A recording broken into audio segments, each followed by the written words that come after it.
세 번째 시간이죠. 네, 오늘은 단 두 절을 좀 살펴보려고 합니다.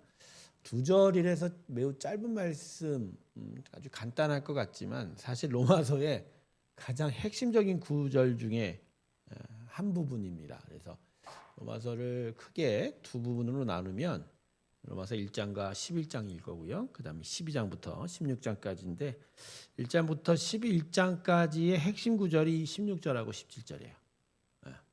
12장 이후부터는 12장 1절과 2절이고요. 그만큼 이 본문 두 말씀은 너무너무 귀하고 또 핵심적인 말씀이라고 할 수 있을 겁니다. 자, 그래서 한번 이 말씀의 뜻이 무엇인지 더 자세하게 들여다보는 시간을 한번 갖보자 합니다. 자, 탭 광고로 보고 말씀 한번 딱 보도록 하겠습니다. 자, 우리 16절 같이 읽을까요? 시작.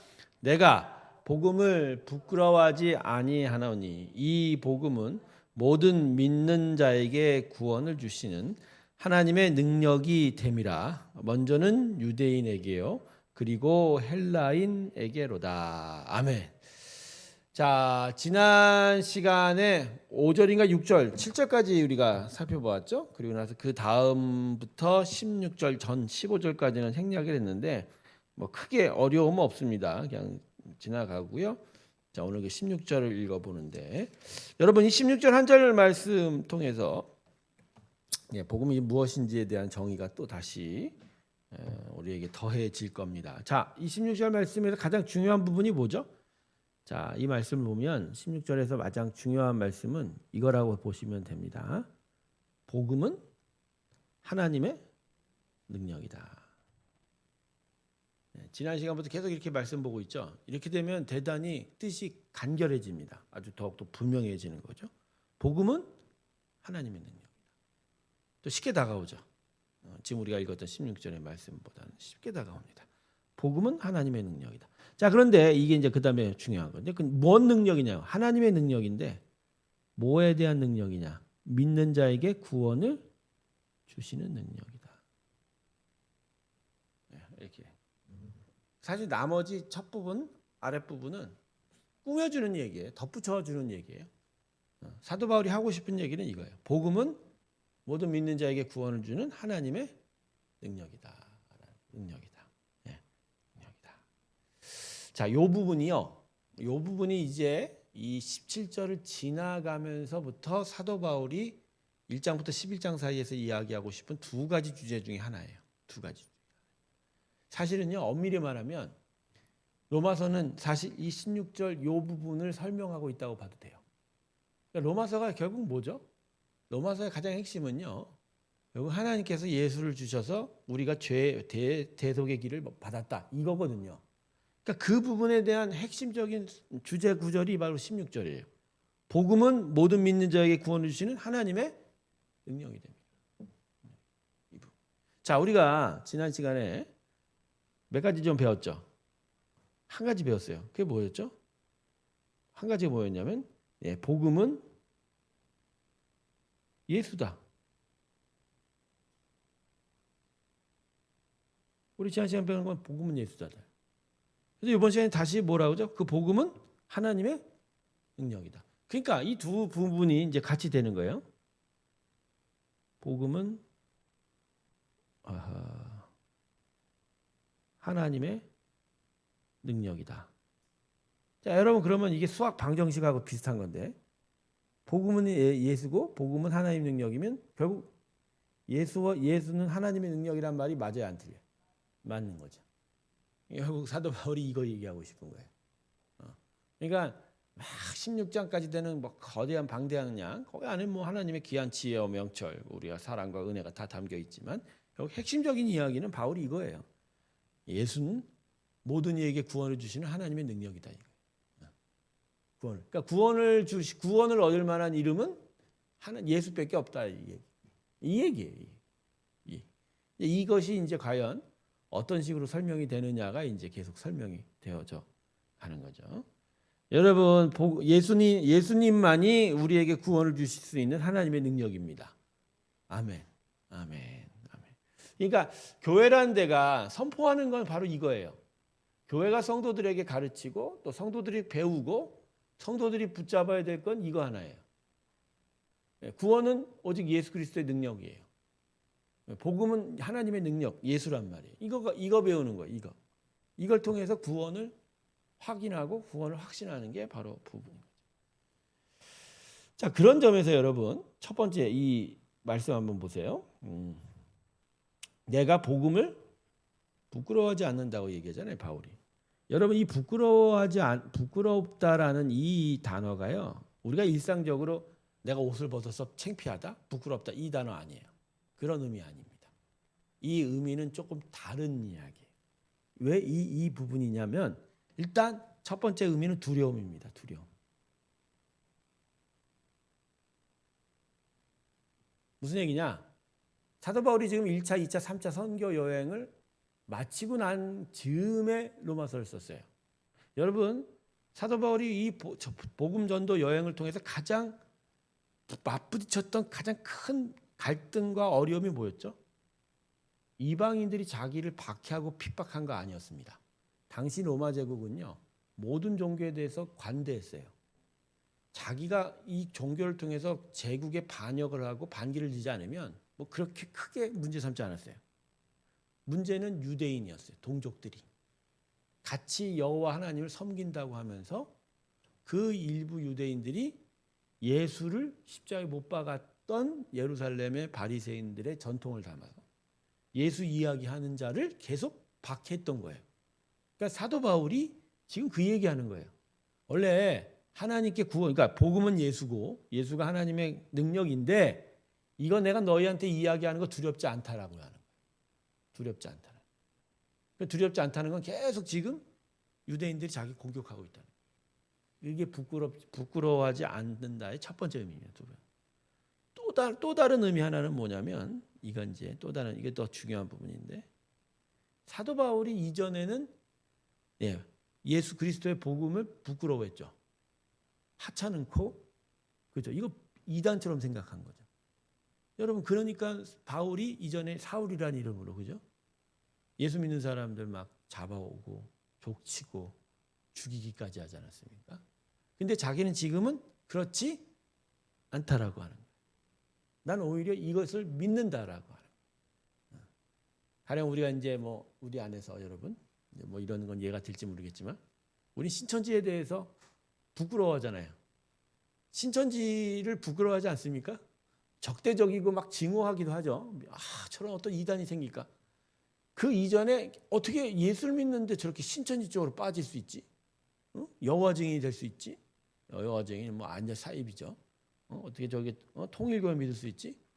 그런 식의 어떤 마음하고 똑같은 단어가 그러니까 이게 우리가 발가벗어서 부끄럽다는 단어가 아닌 거예요. 그러니까 바울은 지금 예수 그리스도의 복음을 확신한다라는 그런 얘기예요. 결국 확신한다라는. 자, 그다음에 맨 밑에 뭐죠? 먼저는 유대인에게요. 그리고 헬라에게. 자, 요거는요. 이거는 딴 게 아니에요. 모든 믿는 자에게 구원을 준다는 것을 다시 수식하고 있는 거예요.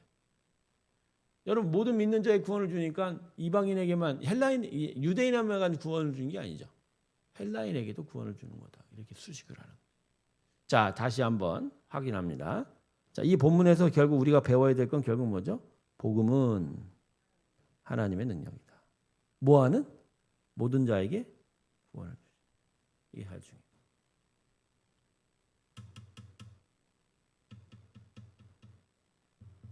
그러니까 여러분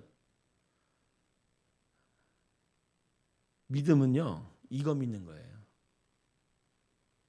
그러니까 믿음은 결국 이제 이런 식의 얘기를 좀 여러분하고 좀 하고 싶은데 결국은 왜 믿냐는 얘기가 나오는 거거든요. 왜 믿냐?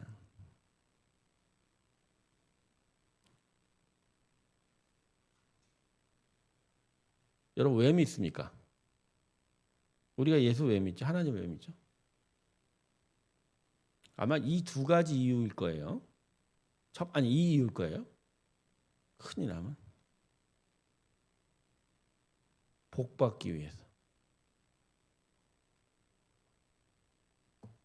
복 받기 위해서.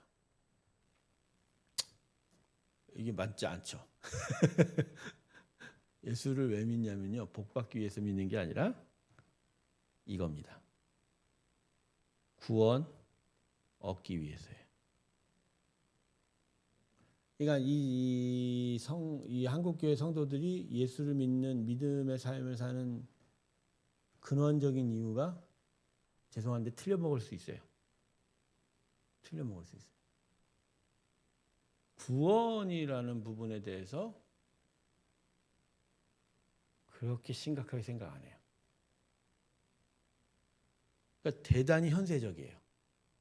그러니까 지금 여기 이 지구 땅 위에서 잘 살고 싶은 욕망, 안전을 얻고 싶은 욕망, 어려움을 당하지 않고 싶은 그 복에 대한 갈증이지, 내가 죄에 빠져서 죄의 사고로 인하여 영원한 멸망을 당할 것에 대해서 두려워하고 그래서 나를 구원해 주시기를 원하는 기대로 예수를 믿지는 않는 것 같아요. 자, 여기 있는 분들에게 물어봅니다. 여러분 왜 예수 믿으세요? 왜 예수 믿냐고요? 대부분 이걸걸요? 이 얘기할 거예요 아마. 아니에요 여러분. 자, 이거 제가 좀 더 자세하게 좀 얘기 좀 하고 싶어서요. 자, 제가 이런 얘기를 여러분에게 한번 한 적이 있습니다. 우상 숭배는 신에게 사람이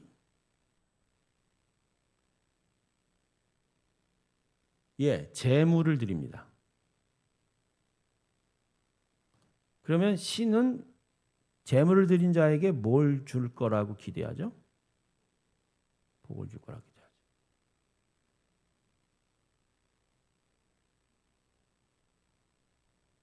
이게 흔히 말하는 세상이 말하는 뭐라고요? 제사예요. 근데 그걸 그들만의 뭐라고 얘기하죠? 예배라고 얘기하기도 합니다. 자, 그런데 구약은 이 부분을 의미를 바꿉니다. 자, 여러분 아브라함이 가나안 땅에 들어가서 제사 드렸다고 합니다. 근데 그 제사의 형식이 갑자기 어디서 툭 튀어나온 얘기일까요? 그렇지 않아요. 왜냐하면 아브라함이 가나안 땅에 오기 전에 그 이전에 하란, 우르에서 이방 종교 섬겼어요. 그 종교를 섬겼을 때에 드렸던 형식을 차용한 거예요. 그러니까 형식은 외형은 이 모습과 똑같아요. 신에게 제물 드리고 신으로부터 뭘 받는다? 복 받는다 이거죠. 근데 하나님은 이 관점을 깨버리세요. 그래, 나한테 예배해, 제사해. 그러니까 똑같은 형식으로. 그런데 그 의미가 달라져요. 어떻게 달라지죠? 자, 보세요.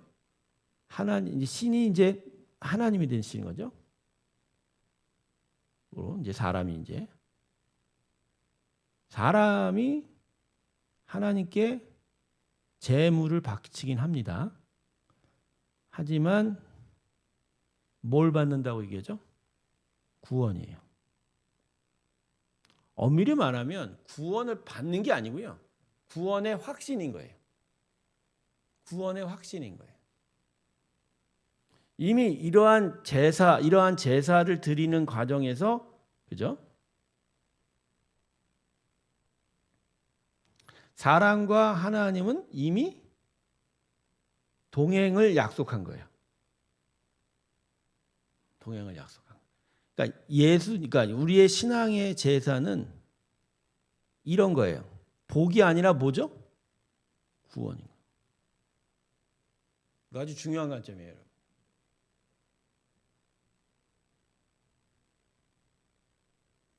근데 이 부분에 대해서 신약은 또 다르게 얘기하죠. 이렇게 제물 바치는 제사는 뭔 제사라? 죽은 제사라. 그래서 제물을 바치지 않고 뭘 이야기한다고 그러죠? 하나님의 뜻을 순종하는 것을 얘기해요. 하나님의 뜻을 순종하게 됐을 때 구원의 관계가 성립이 된다고. 그래서 이걸 다시 설명하면 이제 신약으로 들어오면 하나님, 성도 사이에는 재물이 아니라 말씀이에요. 말씀의 순종, 이것이 구원으로 이루어지는 거죠. 자, 제가 이거를 나중에 한번 다시 그려드릴 거예요. 제가 지금 여러분에게 얘기하고 싶은 거는 왜 믿냐는 거예요. 왜? 예수 왜 믿냐? 이거예요. 그러니까 오늘 지금 사도 바울이 지금 뭔 얘기하고 있어요? 구원 얘기하고 있잖아요.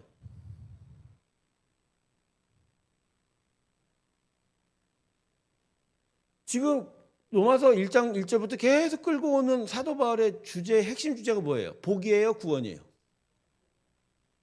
그러니까 구원에 대해서 예수가 적용이 되는 거예요. 복에 대해서는요? 아니에요. 복에 대해서 적용되는 게 아니에요. 그리고 복의 개념 자체가 틀려요. 어떻게 보면 구원을 얻는 게 복일 수 있어요. 하나님 우리에게 주신. 그러니까 교회는, 복음은, 성경은 복에 대한 책이 아니라 구원에 대한 책이에요. 그러니까 교회를 왔는데 예배를 드리는데 성경도 읽고 신앙생활 하는데 여전히 자신의 주제가 복이면 집 주소 잘못 찾아온 거예요. 여기서 그 얘기가 별로 이렇게 많이, 여기선 그거 얘기하는 데가 아니거든요. 딴 데 가셔야 돼요. 복을 받으려면 어디에 가야 돼요? 무당한테 가야 돼요. 점쟁이한테 가시면 됩니다. 뭐 거기 신통력이 없지만, 신통하지 않지만. 그러나 여기는 구원에 대한 얘기예요. 그러니까 그래서 구원이기 때문에 구원에 받아야 되는 이유를 죄에 대해서 얘기하거든, 성경은. 그러니까 기본적으로 자기가 죄에 의해서 멸망당할 존재라는 게 깨달아지기 시작합니다. 그러니까 예수님이 요한복음 3장 16절에서 뭐라고 얘기했어요?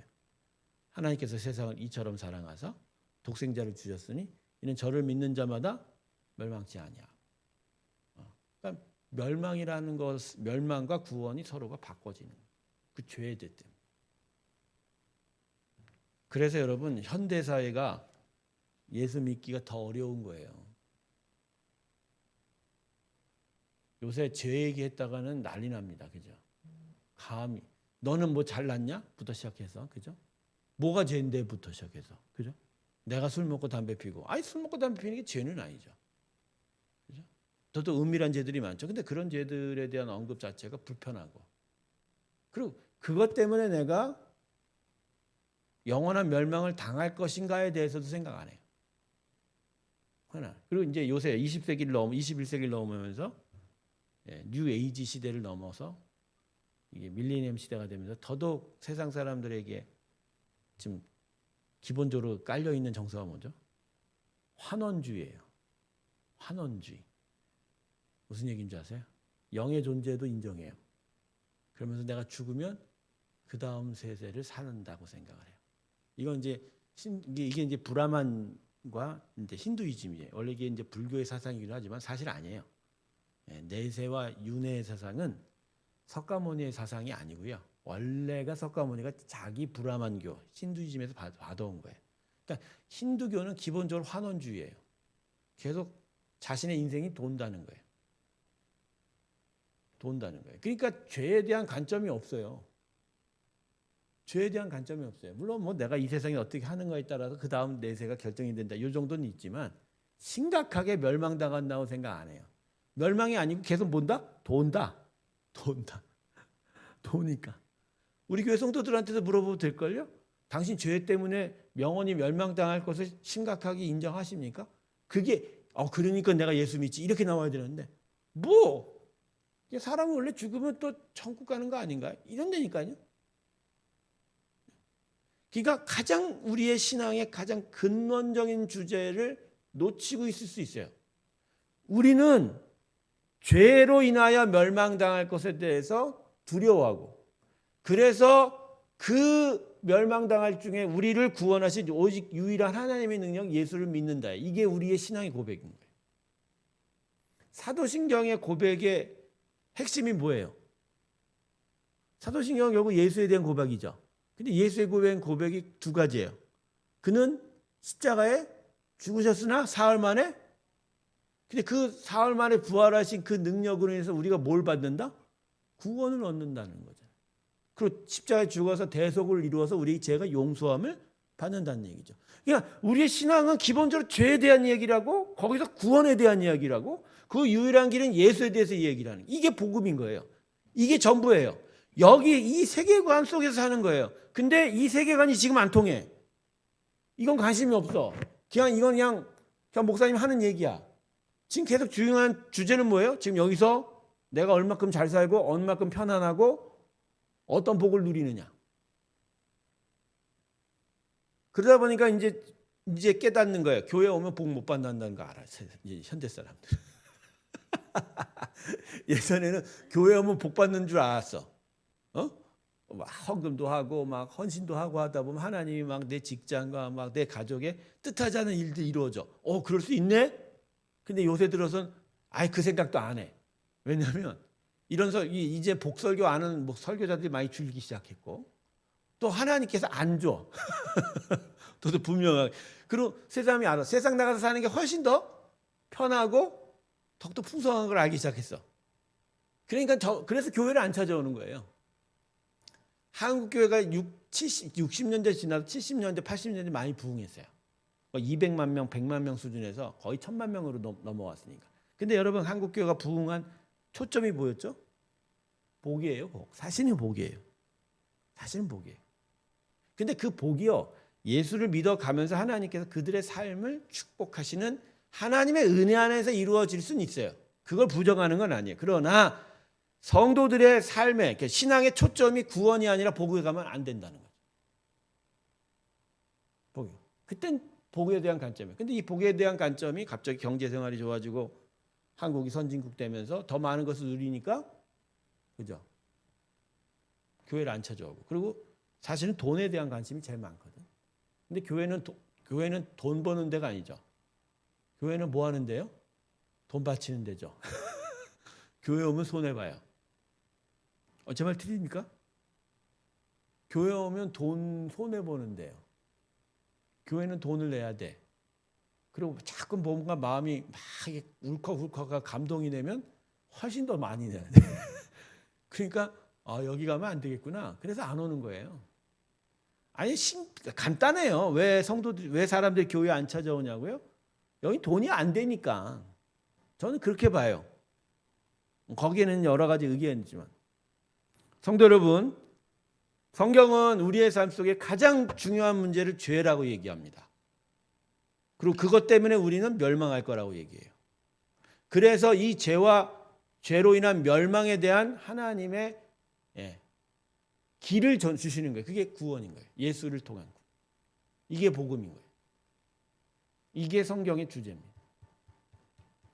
아브라함이 하란과 우르와 하란에 살다가 하나님의 부르심을 받아 가나안 땅에 온 건 바로 이것 때문이에요. 야, 너 가나안 땅 가면 부자 될 거야. 가나안 땅 가면 제대로 살 거야. 그걸로 부르지 않았어요. 하나님이 아브라함을 부른 이유는 구원 때문에 부른 거예요. 구원 때문에 부른 거예요. 그래서 아브라함이 가나안 땅에 와서 부자가 됐습니까? 물론 하나님이 그 땅에서 홀로 믿음의 하나님의 사람으로서 살기 위해서 여러 가지 삶의 형편들을 지켜주셨죠. 그렇지만 그렇다고 해서 그가 잘 살았다고 얘기할 수 없어요. 그는 여전히 유랑하는 자였어요. 순례자였어요. 단 한 평의 땅도 얻지 못했잖아요. 그건 아브라함에겐 이 땅을 얻는 게 목적이 아니었다라는 걸 강조해 주는 거예요. 아브라함의 아들 이삭, 그죠? 야곱, 12아들들.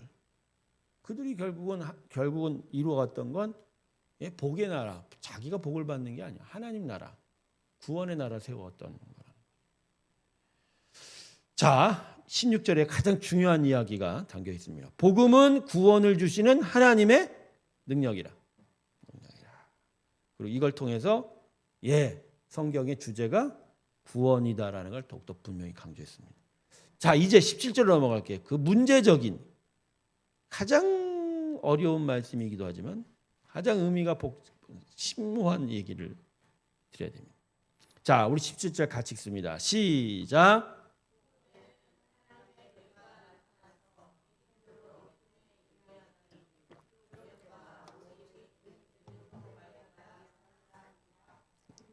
아멘. 자, 여러분, 이 17절은요.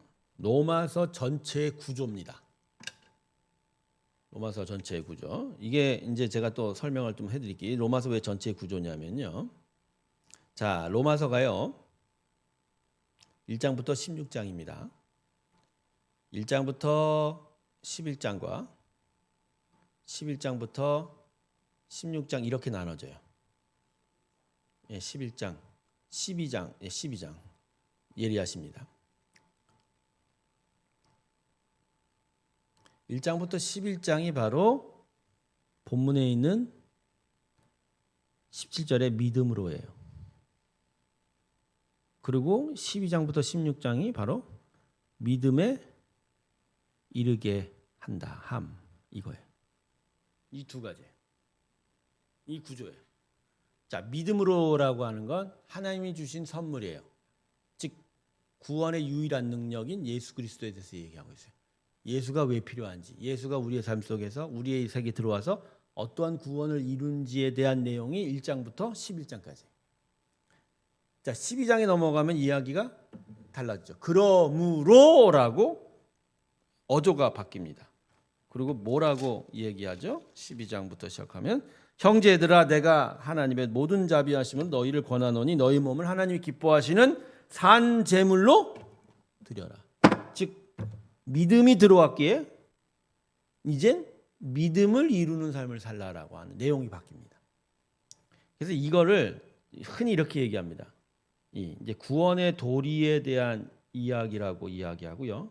1장부터 11장은 12장부터 16장은 성화라는 얘기합니다. 성화가 한자인데 좀 더 한글로 거룩하게 변화돼.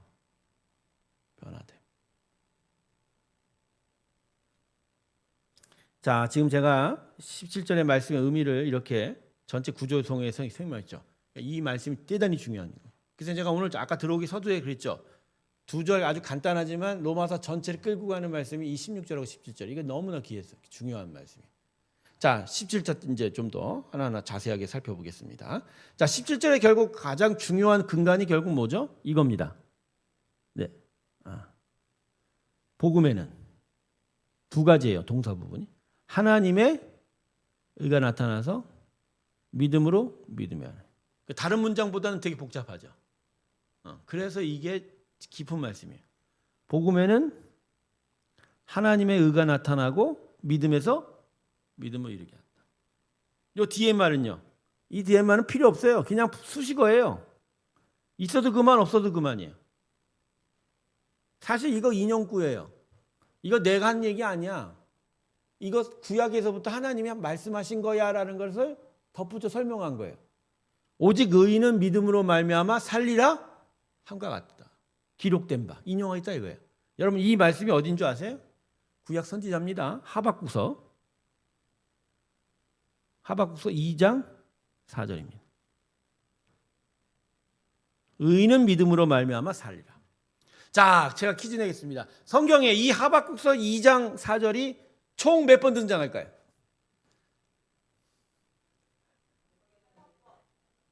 찍어보세요. 몇 번? No, 그렇게 많지 않습니다. 3번이요. 할렐루야. 권사님 3번만 주셨어요. 밥을 사도록 하겠습니다. 밥을 사도록 하겠습니다. 하박국서의 말씀. 오직 의인은 믿음으로 말미암아 살리라. 이것도 설명을 해야 돼요. 이것도 설명하는데 1시간 넘게 걸려요. 이건 일단 차치해 놓고 요건. 자, 그러면 이 중요한 부분. 17제 중요한 건 결국 뭐죠? 복음은 하나님의 의가 나타나는 거다. 그리고 복음은 믿음에서 믿음으로 얘기한다. 자, 그러면 물어야죠. 하나님의 의가 뭐냐고. 이게 제일 중요한 거잖아요, 지금. 그죠? 이게 제일 중요한 거잖아요. 복음은 하나님의 의가 나타난다. 하나님의 의가 뭐냐. 자, 다시 확인합니다. 지금 아까 제가 얘기했어요. 지난 시간까지 얘기한 게 뭐죠? 복음은 예수다. 자, 아까 얘기한 거는 아까 우리가 16절에서 본 건 뭐죠? 복음은 하나님의 능력이다. 자, 요 절에서는 지금 뭐라고 하죠? 복음은 하나님의 의다라고 얘기하잖아요. 그럼 답은 이미 나와요. 수학 공식전 똑같은 거예요. 한쪽이 똑같고 한쪽이 다른 쪽이 똑같으면 예수가 하나님의 능력이고 하나님의 의는 뭐라고요? 예수예요. 그러니까 여기 나타난 하나님의 의가 뭐라고요? 예수예요. 예수예요. 이거 예수예요.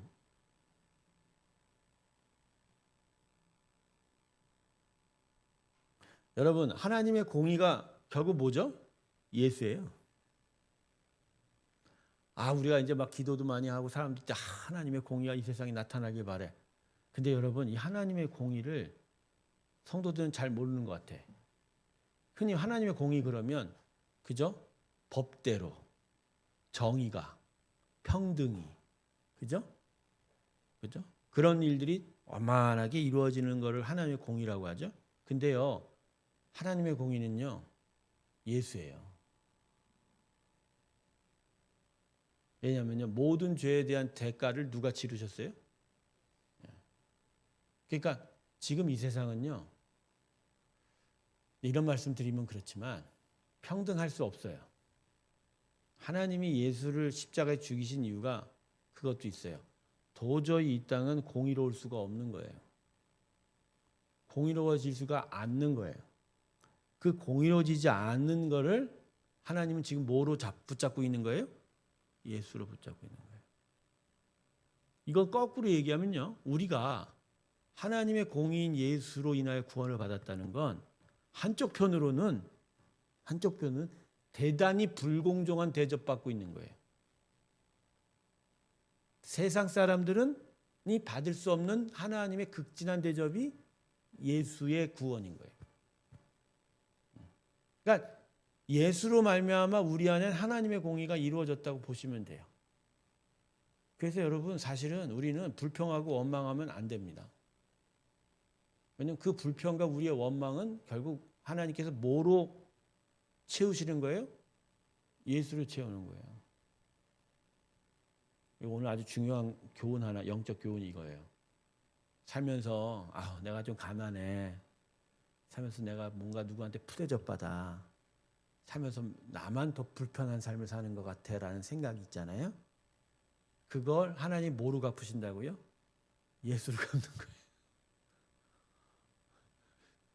아마 이 이야기를 듣는 분들은 마음이 대단히 힘드실걸요.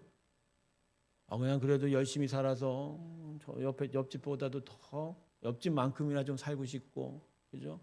아파트도 장만하고 싶고, 그 차 한 대도 굴리고 싶고, 편안한 곳에서 음식도 잘 먹고 싶고, 그죠? 세상 사람들이 막 나를 하대하지 않는 그런 위치도 가고 싶고, 내 자녀들이 말이야, 저 옆집 순자네 아들은 막 서울대 갔는데 그 정도는 아니어도 연고대도 저거 가고, 그죠? 딸들 도움 받아갖고 해외여행도 가고 싶고. 근데 그게 안 되니까 하나님 이걸 어떻게 좀 해결해 주세요. 하나님 이거 너무 불공평하잖아요. 근데 그 불공평한 걸 하나님 뭘로 채운다고요?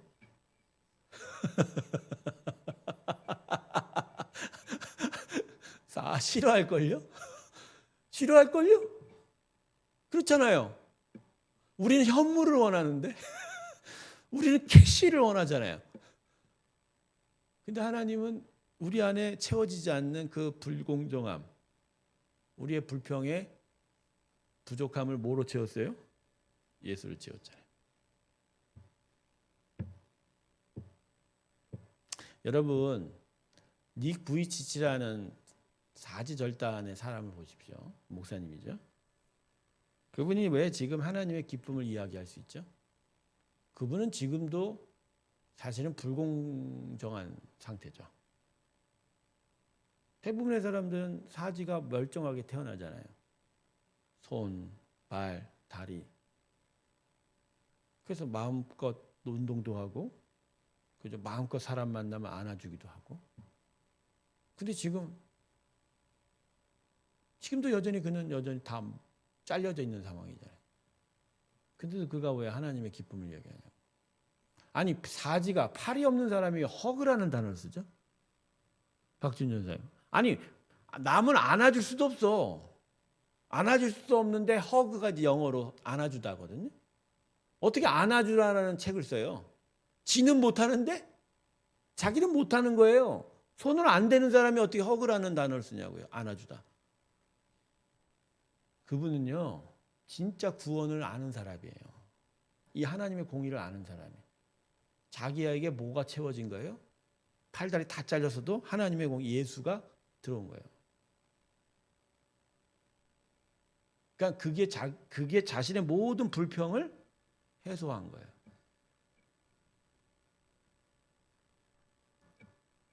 남편을 5번이나 이혼했죠. 수가성 여인, 예수님 만났던 요한복음 4장. 그 지금도 6번째 남자를 만나고 있는 상황. 그런데도 그게 불평의 대상이에요. 그게 불만족이었던 그 여인. 그 여인이 예수를 만났어요. 그 예수님이 채워주심의 은혜. 내가 이 물을 먹으면 또 목마르려니와 너가 내가 주는 물을 마시면 영원히 목마르지 아니하리라. 근데 결국 이 여인이 이 예수를 만난 이후에 동네 사람들이 뭐라 했죠? 나 예수 만났다. 너희도 예수 만나라. 아니 동네에서요 이혼을 밥 먹듯이 하고 남자를 6명이나 교체했으면 그 동네 사람들이 이미 알아요. 저 여인이 어떤 여인이고 별로 이렇게 상종하지 않을 것 같지 않습니까? 그런데 자기도 동네 사람들 환영받지 못할 거 알고 있는. 근데 그 여인이 그날 이후로 동네 사람들 뭐라고 했어요? 나 예수 만났어 라고 얘기하는 거예요. 그건 자신 안에 하나님의 공의 예수가 보상으로 채워져 있는 거예요. 그러니까 그때부터 목마르지 않은 거잖아요. 여러분 복음은 이런 거예요. 아까도 제가 얘기했죠. 복이 아니라니까요. 우리는 복 대신 뭘 받아요? 구원을 얻는 거예요. 그리고 그 구원이 너무너무 커서 다른 것을 없어도 그것을 상회하는 거예요. 상세하는 거예요. 상세하는. 제가 20대 중반에 공황장애 앓고 그때 변변한 치료도 못 받고 우울증부터 시작해서 수많은 부가적인 정신적인 질환들은 다 갖고 살아요. 그러면서 집안에서 체중도 들고 한 달에 10kg 빠졌으니까 저는 밥상에 밥을 제대로 먹어본 적이 있어요. 호흡이 불가능하니까 저하고 밥 먹는 사람도 진짜 밥 먹기 힘들었다고 그랬어요. 밥을 못 먹었어요. 밥을. 오직 나한테 예수를 인도한 제 아내 말고는 다 잃어버렸어요. 직장 잃어버렸죠. 학교 다 잃어버렸죠. 제 인생 미래까지 다 잃어버렸어요. 근데 제가 예수 만났거든요. 근데 그 예수를 만나니 제가 잃어버린 게 그다음부터는 잃어버린 거라고 생각이 안 되는 거예요. 아무 의미가 없는 거예요. 아니 고대 나오면 뭐해? 대기업 LG 다니면 금성사 다니면 뭐 하냐고요. 근데 그게 지금 그걸 잃어버렸는데 아무 원망과 불평의 대상이 안 되는 거지. 왜요? 제 안에 뭐가 있어요? 예수가 있는 거예요. 사실 제가 어떤 믿음이기보단 예수가 들어와서 저를 꽉 붙잡고 있어서 그 예수 안에서의 충만한 가운데 그때는요 저는 이제 신학교를 그때 다녔지만 저는 이렇게 막 유학 가고 큰 교회 가서 사역하고 혼자 담임 목사 이런 생각은 전혀 해보지도 못했어요. 나는 이 신학교 공부하면 이 방배동에 있는 이 교회에서 계속 사역할 줄 알았어요. 제 안에 어떤 그런 어떤 욕망, 기대, 그런 어떤 세속적인 내 자신을 위한 기대가 거의 없었어요. 그건 줄 알았어요. 그것만. 근데 하나님께서 저를 예수를 만나게 하시면서 저한테 이루어 놓으신 일들은 거의 제 상상 밖입니다. 상상 밖이에요. 제가 어떻게 유학을 갈 수 있죠? 제 친구들이 대학 친구들이 그러더라고요. 야, 네가 유학을 갔다라는 건 진짜 하나님이 계시다는 강력한 증거다라는 얘기. 대학 내내 공부를 안 했으니까 걔네들이 눈으로 볼 땐 쟤는 공부를 안 해갖고 어떻게 이 학교를 들어올 수 있을까 그랬대요. 그런데 그 친구들 중에 유학 갔다 온 사람 저 혼자예요. 그래서 여러분 진짜 하나님이 예수를 통한 하나님의 보상이 들어오기 시작하면요, 이건 비교가 안 되는 거예요. 제가 그 얘기하고 싶은 거예요. 제가 뭐가 됐다는 얘기야. 여러분 불평하지 말고 원망하지 마십시오. 우리는 하나님의 공의가 완전히 이루어진 사람입니다. 예수로 내 안에 공의가 이루어진 거예요. 그리고 복음을 받아서 복음 안에서 예수를 만난 사람은 그 의가 이루어진 거예요. 한편으로는 불편하죠. 당장 돈도 필요하고 당장 남들보다 잘 되고 싶은 마음이 있겠지만 그러나 그렇게 없어야 더 큰 하나님의 은혜를 만나게 되는 거예요. 그래서 요새 그래요, 여러분. 인생의 고난과 시련 만난 사람들, 그거 하나님이 예수님이라는 공의 주시려고, 그 은혜 주시려고 인도하시는 거예요. 물론 당하고 경험하는 일이 너무 어렵지만 오히려 과감하게 잃어버리세요. 그것을 잃고 그러나 대신 얻는 게 너무 큽니다. 그게 복음이에요. 그게 구원인 거예요. 할렐루야. 우린 그렇게 사는 거예요. 그렇게 사. 결국 진짜 참된 간증은 결국 이거잖아요. 내가 다 잃어버렸거든요. 근데 다 잃어버렸는데 하나님은 가장 소중한 걸 주셨어요. 소중한 거지. 그리고요, 여러분, 불평이라는 게 그렇더라고요. 제가 예화 하나를 어저께 이제 준비하면서 읽었는데, 제자 하나가 스승 앞에서 계속 불평을 했답니다. 그냥 모든 일마다 불평하고 원망하고 불평하고. 그래서 이제 스승이 보다 못해갖고 컵 하나에 물을 담아갖고 소금을 한 주먹을 컵에다 집어넣었대요. 제자한테 이거 마시라고. 제자가 당연히 뭐라고 했겠어요? 소금을 아우 짜. 불평을 했겠죠. 그래? 짜지? 이제 그 제자를 데리고 이제 호숫가로 갔어요. 똑같은 양의 소금을 제자 보고 호수물에다 집어넣으라고 한 거예요. 그리고 그 물 마시라고 했어요. 짜냐? 안 짜냐? 안 짠데요? 이제 스승이 가르친 거예요. 거 봐. 짠 게 문제가 아니라 네 마음의 양이 문제인 거예요. 네 좁은 마음 안에 좁은 마음이 있으니 짜게 느낀 거지. 호수와 같이 넓어봐라. 이게 뭐 주먹으로 갖다 펴도 이 짜겠냐 안 짜겠냐. 네. 불평이라는 게 이런 거 아닌가요? 뭐 이런 얘기는 복음 안 하고 뭐 매칭이 안 되지만 보는 관점에 따라 달라요. 보는 관점에 따라 달라요. 근데 진짜 우리에게는 비교할 수 없는 하나님의 보상이 들어와 있잖아요. 예수가 있잖아요. 그 예수를 계속 묵상하고 집중하다 보면 불평거리가 사라집니다. 저는 감사라는 건요, 해석의 능력이라고 생각을 하는데, 그러나 환경과 상황에 따라 감사하는 건 아니라고 생각해요. 결국 감사는요, 영적 습관이에요. 영적 집중력이에요. 예수께 집중을 하면 그 예수를 위해서 감사하게 되어 있어요.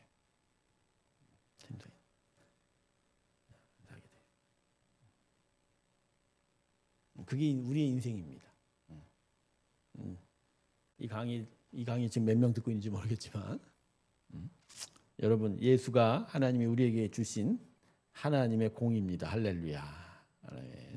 자, 그런데 이 하나님의 은은요, 이건 또 다른 설명이 필요해요. 좀 더 깊이 생각해 보면. 그래서 여러분, 로마서 3장 21절부터 24절까지 가면 이 하나님의 의가 구체적으로 예수가 어떻게 우리에게 의가 되는지에 대해서 알려주십니다. 이건 그냥 숙제로 내비두면 돼요. 나중에 가서 공부하면 돼요. 3장 나중에 한 10주 이상 넘어가야 거기까지 도달하게 될 거예요. 그때 가서 하나님의 의가 뭐냐, 이게 중요한 건 드디어 문제적인 구문을 풀어야 됩니다. 뭐죠? 예, 이겁니다. 믿음에서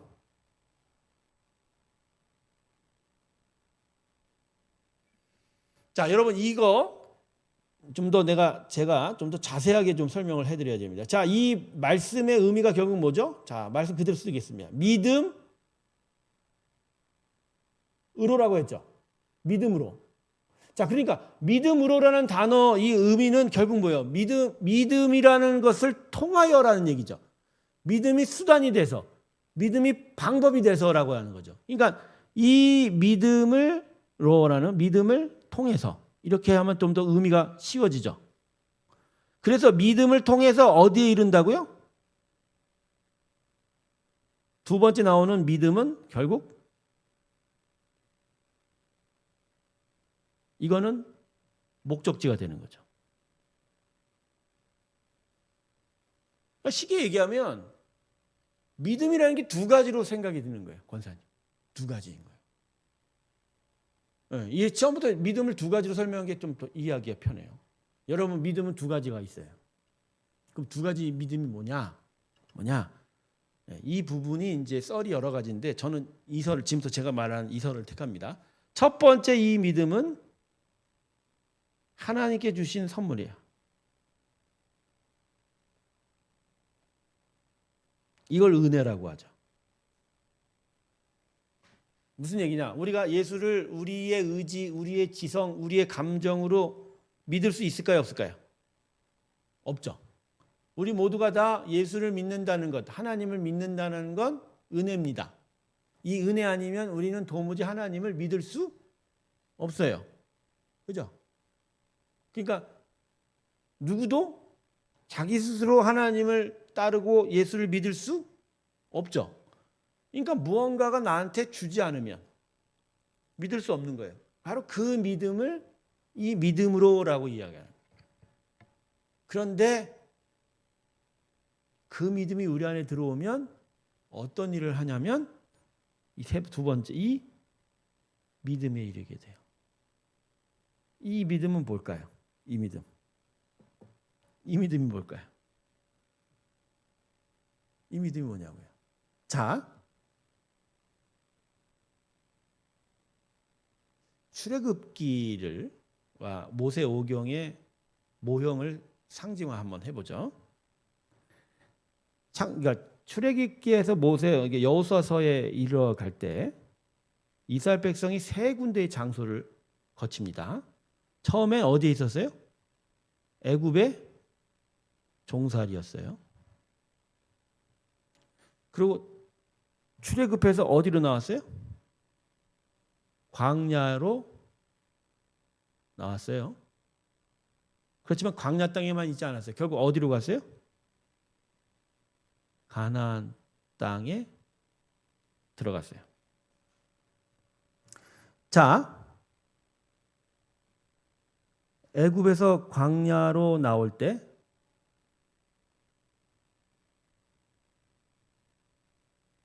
하나님의 믿음이 작동했어요. 이 본문 말씀 보면 10가지 재앙을 주셨죠. 마지막 10번째 재앙이 무슨 재앙이에요? 장자 초태생이 준. 이 재앙은 이스라엘 백성에게도 미치는 재앙이었어요. 하나부터 9번째까지 재앙은 이스라엘 사람에게는 해당되지 않았어요. 애굽 사람에게 해당됐어요. 그러나 10번째 재앙은 이스라엘 사람들한테 해당됐어요. 이스라엘 사람들도 초태생도 다 죽어야 돼요. 그때 하나님이 어린 양의 피를 문설주에 바르겠죠. 그래서 그들은 죽음의 저주가 애굽 땅에 서막히 젖는 그때 살 수 있었어요. 자, 그리고 또 하나의 사건은 넘치되는 홍해 바다 앞에서 하나님께서 물을 여셨어요. 그래서 이스라엘 백성 물을 밟지 않고 건너갔다고 했고 오히려 뒤쫓아오는 애굽의 군대는 물에 수장이 되어버렸죠. 그러니까 이스라엘 백성이 애굽에서 광야로 나오는 거 전적으로 하나님의 능력이에요. 여러분, 이게 바로 하나님이 주신 뭐다? 믿음인 거예요. 이 믿음이에요. 자, 그런데 광야에서 이스라엘 백성은 뭘 받죠? 그렇죠. 그게 제일 중요해요. 광야 40년 동안 하나님이 이스라엘 백성이 원한 건 순종이었어요. 이 순종을 위해서 율법을 주셨죠. 그래서 이걸 집중적으로 교육하려고 가나안 땅, 애굽 땅에 나온 이스라엘 백성을 가나안 땅으로 바로 안 데려가고 어디로 데려갔어요? 시내산 앞으로 데려가서 무려 10개월 동안 율법 교육받게 했어요. 그리고 둘째 해 첫 달 6월절 지내고 나서 북쪽으로 진군해서 가나안 땅 가라고 했죠. 자, 여러분, 결국 그래서 이들이 율법을 통해서 가나안 땅으로 1세대는 거꾸로 졌지만 결국 들어가게 되죠. 요 과정을 가리켜서 성화라고 하는 거예요.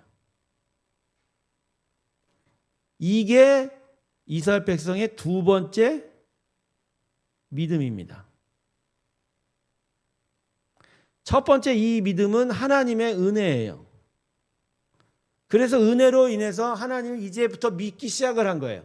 그러나 이제는 광야 땅에 나와서 뭐예요? 말씀 받고 훈련하면서 결국 믿어 가는 거예요. 그래서 결국 가나안 땅이라는 하나님 나라를 차지한 거죠. 사실은 이 출애굽기 모세오경의 모형으로 보면 가나안 땅은 천국이에요. 천국이에요. 그러니까 우리도 마찬가지예요. 그러니까 이게 똑같은 거죠. 애굽이라는 죄, 우리의 죄로 인한 종살이에서 우리가 하나님의 구원, 믿음의 예수를 통해서 구원을 받고, 그러나 지금은 말씀을 통해서 훈련 받는 거예요. 결국 어디로 가야 돼요? 가나안 땅. 그 얘기하는 거예요, 여러분. 이거 믿음을 통해서 믿음에 이르게 한다. 그러니까 그래서 이 하박국서 말씀이 이게 그래서 이게 여기서 의인은 믿음으로 말미암아 살리라. 여러분 이거 잘못 해석하면요 거꾸로 해석합니다. 무슨 얘기냐? 내가 의로워지려면 믿음으로 살아야 된다 이렇게 얘기 나와요. 이거 아니에요, 여러분. 하박국 선지자 그 얘기한 거 아니에요. 내가 의로워지려면 믿음으로 살아. 이거 행위 구원이에요. 그거 아니에요. 그게 아니고요. 의인은 하나님이 택한 자녀는 기본적으로 하나님이 이미 주신 믿음으로 사는 거예요. 그러니까 믿음의 은혜로 살아가요. 그걸 살아가면서 믿음이 세워져 가는 거예요. 그러니까 이게 말씀이 깊은 뜻이에요. 그래서 여러분 우리는요 우리 능력으로 우리 지혜로 사는 거 아니에요. 많은 사람들이 헷갈리는 게 그거예요. 내가 목사님 믿음이 없어서요. 믿음이 없어서 내가 못 사는 거야. 아니요, 여러분 믿음이 있어요. 하나님 주신 믿음이 있다니까요. 그거 붙잡는 게 안 되니까 얘기하는 게, 그걸 여러분 내가 믿음 없다 얘기하지만 믿음 없지 않아요. 예수의 사람은 기본적으로 믿음이 있다 없다?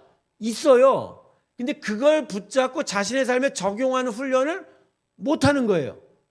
그렇게 수요 강좌 나오라고 했는데 안 나오는 것처럼 말이야. 나와서 말씀의 훈련을 해야 살잖아요.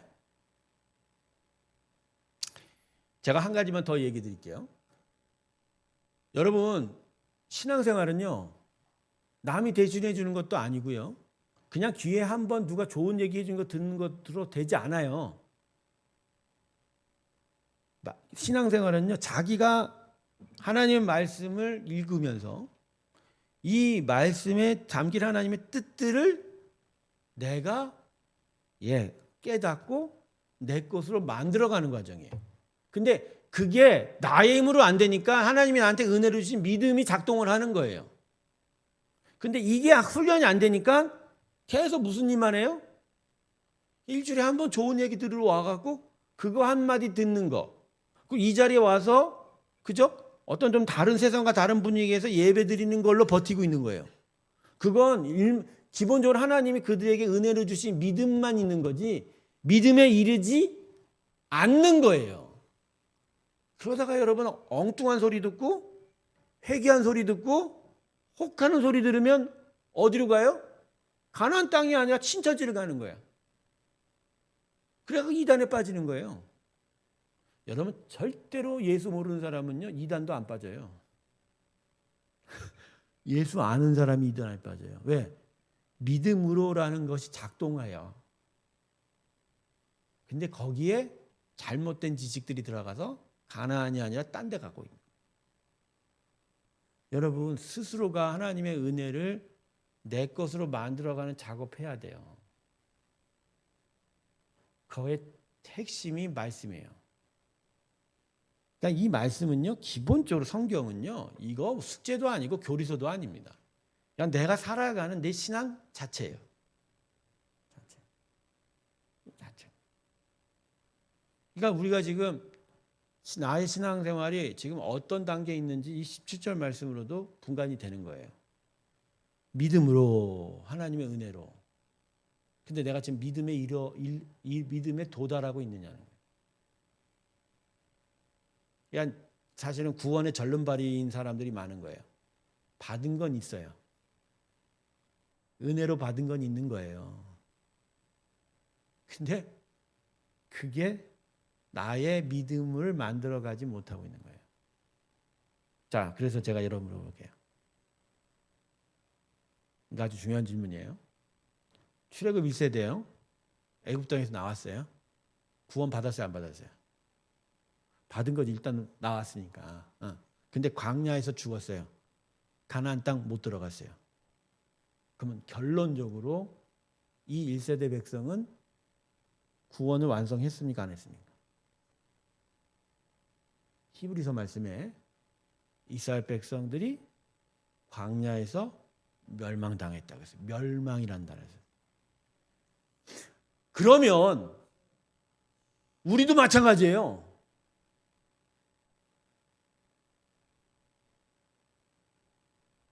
마찬가지라니까?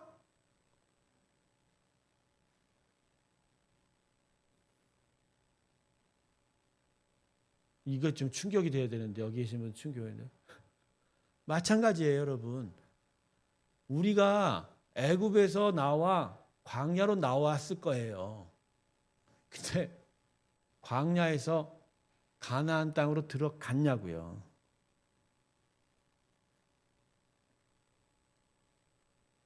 그거 얘기해야 돼요. 많은 사람들이요, 그래도 심각하게 생각하면 뭐라 그래요? 끝내? 나 예수 믿어. 이거 하나로 버티는 거예요. 아니, 예수 믿는 건 인정해 드릴게. 근데 예수 믿어가고 가나안 땅 들어갔냐고. 이 부분에 대한 답을 해야 돼요. 이 부분에 대한 답. 분명히 성경이 얘기하잖아요. 믿음에 이르게 한대. 근데 그게 복음이라며. 복음이 예수고, 복음이 하나님의 능력이고, 복음이 믿음에 이르게 하는 거잖아요. 그러니까 예수가 구원을 주는 하나님의 능력이 나를 어디에 이르게 해야 돼요? 믿음에 이르게 해야 되잖아요. 근데 그게 안 이루어지면 어떻게 되는 거예요? 죄송합니다. 이런 말 써요. 나가리예요, 나가리. 영화 대사 있죠. 이러면 나가리인데. 최민식하고 이정재가 주연한 신세계, 그렇죠? 최민식의 대사가 그렇지 않습니까? 영화만 말해요. 모든 걸 다 꾸며놓고 했는데 어그러졌어. 최민식이 결국 마지막에 뭐라고 맺습니까? 그리고 죽었어요. 이러면 나가리인데. 아니, 애쓰고 수고하고 다 했는데 결론이 아무것도 아니면 어떻게 되냐고요. 그러니까 제가 얘기할게요. 이 한국교회가 복음을 이야기할 때 복음의 완성 부분에 대해서도 얘기해야 돼요. 하나님의 은혜로 우리를 하나님 믿음의 자녀 삼은 건 귀한 거예요. 네. 그 은혜 있어요. 근데 그 은혜가 결국 우리를 어디로 밀고 가야 돼요? 믿음에 이르게 해야 되잖아요. 근데 그 믿음에 이르러 가지 않은 거예요. 근데 이 믿음에 이르러 가는 게 이게 뭐 예배실 나오고 뭐 봉사하는 이야기 하는 게 아니에요. 바쁘면 못 나올 수 있어요. 봉사 못 할 수도 있어요. 그 얘기를 하는 게 아니라 진짜 하나님이 나한테 주신 은혜의 예수가 나로 하여금 진짜 예수 믿어가는 삶을 만들어 가냐고요. 말씀에 순종해 가냐고요. 그게 저번에 얘기했잖아요. 로마서 2번째 시간에. 복음은 하나님의 능력이라고 얘기했을 때 우리가 믿어 순종케 된다고 얘기했잖아. 복음의 결국 완성물이 뭐죠? 순종이라는 얘기 쓰잖아요. 그럼 난 진짜 하나님 말씀대로 살아가고 있냔 말이에요. 다 지키지는 못해도 그렇지만 내가 믿음으로 순종해 가려고 할 때 항상 그걸 되돌아보면서 회개하는 그런 일이라도 나타나고 있냐는 거예요. 출애굽 1세대 백성은 구원의 은혜도 받고 율법도 받았지만 결국 하나님 앞에 불순종했어요. 불평하고 원망하고 하나님 그들과 계속했어요. 성막에 계속 임재하고 그들과 계속 같이 하셨어요. 그렇지만 결국 그들은 하나님 때문에 못 들어갔어요. 이유는 단어예요. 하나님께서 안 들어간 게 아니라 불순종 때문에 그래요. 불순종. 말씀이 역사가 안 되는 거예요. 하나님 말씀을 믿어가지 않는 거잖아요. 제가 그래서 우리 성도들한테 가끔 물어보고 싶어요. 맨날 물으면 막 힘들 건데. 여러분 진짜 일주일 내내 성경 말씀 몇 구절이 있습니까? 아마 일주일 내내 한 구절도 안 읽는 사람이 아마 절반 이상 넘을 거라는 생각이 듭니다. 왜냐하면요. 교회 밴드에 아침마다 그죠? 글이 올라와 있잖아요. 그냥 딱 키고 딱 한 번 앱 누르면 돼요. 마치 유튜브 들어가서 쇼츠 보는 것보다 더 쉬울 수 똑같아요. 그러면 쇼츠 보는 시간 보세요. 마음껏 보세요. 근데 그 보는 시간에 한 번은 밴드 보시면 되잖아요. 근데 이 밴드에 아침에 말씀 묵상글 올리면 몇 명이 볼까요? 평균 20명이에요. 그러니까 우리 교회에서 100명 중에 밴드 한 70명 들어와 있고 70명 중에 이걸 20명 보고 있는 거예요. 그러니까 나는 그렇게 추측할 수밖에 없어. 적어도 앞만 많이 잡아도 우리 교회 성도의 50%는 일주일 내내 성경 구절 한 구절도 안 봐요. 혹 지나가다가 차 타고 지나가다가 누가 차 뒤에 하나님은 당신을 사랑하십니다. 이 글자만 보고 나 오늘 또 성경 말씀 이럴 수는 있겠지. 안 본다니까. 그러면 제가 묻는 거예요. 아니 일주일 내내 성경 말씀을 안 보는데 그 사람이 진짜 말씀에 순종하여 살아가는 삶을 산다고 얘기할 수 있어요? 그러니까 지금 오늘 이 17절 말씀이 아주 이거 심각한 말이에요. 믿음으로는 돼요. 믿음으로는. 하나님 나한테 믿음을 주셨어요. 그건 하나님 나를 자녀 삼은 증거니까. 근데 믿음에 이르게 하냐고 말이에요. 이건 행위가 아니에요. 하나님의 믿음이 우리 안에 들어오면 이렇게 만들어가요. 근데 그 만들어가는 거에 우리가 지금 불순종하고 있는 거죠. 그래서 저는 많은 신앙의 사람들이요. 아마 내적으로 세상과 사단마귀와 싸우는 게 아니라 사실 하나님과 싸우고 있다고 봅니다. 영적 실상. 하나님의 은혜를 따르려고 해야 사단과 싸워요. 사단도 지혜로워서 힘 안 뺍니다. 쟤는 싸울 필요가 없어. 그러면 건드리지도 않아요. 그냥 내버려둬도 돼요. 누구한테 들어와요, 사단이? 그래도 예수 믿어보려고 하는 사람한테 들어오는 거예요. 계속 건드리는 거예요. 근데 대부분의 성도들이 사단과 싸우자고 누구와 싸운다? 내 안에 믿음을 주셔서 믿음으로 믿음에 이르게 하시려는 그 능력과 싸우고 있어요. 아니 진짜 100번 1000번 양보해서 복음은 복 받는 거라고 칩시다. 근데 하나님께 순종하는데 복이 와요, 안 와요? 이래도 저래도 난 이해가 안 되는 거예요, 지금. 그러니까 죄송한데 막 사는 거야. 막 사는 거예요. 사랑하는 성도 여러분, 믿음으로 믿음에 이르러야 돼요. 그게 복음이에요. 예수 그리스도의 복음이 그 예수가 하나님의 모든 자에게 구원을 주신 그 능력이 우리 안에 들어오면 그게 믿음이죠. 그 믿음, 그 복음의 능력, 그 예수는 우리가 믿음에 이르게 만들어요. 그러면 우리는 어떻게 살아야 돼요? 순종으로. 그게 바로 하박국서 2장 4절의 말씀이에요. 의인은 믿음으로 내 안에 들어온 믿음이 나를 끌고 가는 대로 끌려가는 거예요. 오늘 내 안에 막 성령이 오늘 금요 예배지.